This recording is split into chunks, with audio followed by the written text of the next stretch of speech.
राज्य में भूमिहीन और गरीब लोकंकु 4 डिसमिल जमी जोगाई दिज्व आउ 10 वर्ष पर्यंत हस्तांतर नियम बदल में अण हस्तांतर योग्य कर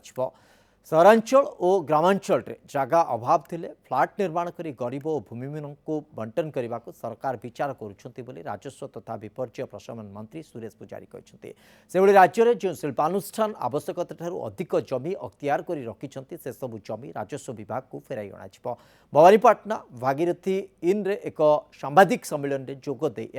राजस्व मंत्री आज 2 दिनिया कलाहांडी गस्तर जाई राजस्व मंत्री सुरेश पुजारी भवानीपाटना पहुंचवा पर दलीय नेता और कर्मी स्वागत करते एक विशाल शोभायात्रा पाछुटी नहीं मंत्री पुजारी स्थानीय टाउन हॉल रे विभाजन विभीषिका स्मृति दिवस कार्यक्रम रे जोग देइथिले। राजस्व विभाग रे संस्कार आनिबा को से गुरुत्व देउछंती बोली सुरेश पुजारी कहछंती। आईन को सरलीकरण करिवु एवं आईन रो सेवा को राजस्व सेवा को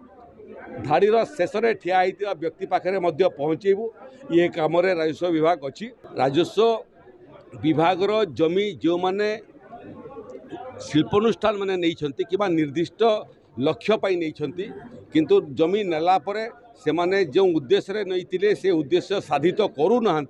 से भाया जमी को मध्य राजस्व विभाग फेरई आने पुणी राजस्व विभाग पाखक फेरई आनिबो एवं ताको मध्य 4 डिसिमिल जमी गरीब लोकंकर आवंटन में जोड़ी पारिबो तार बाबद में पदक्षेप आरंभ कलानी।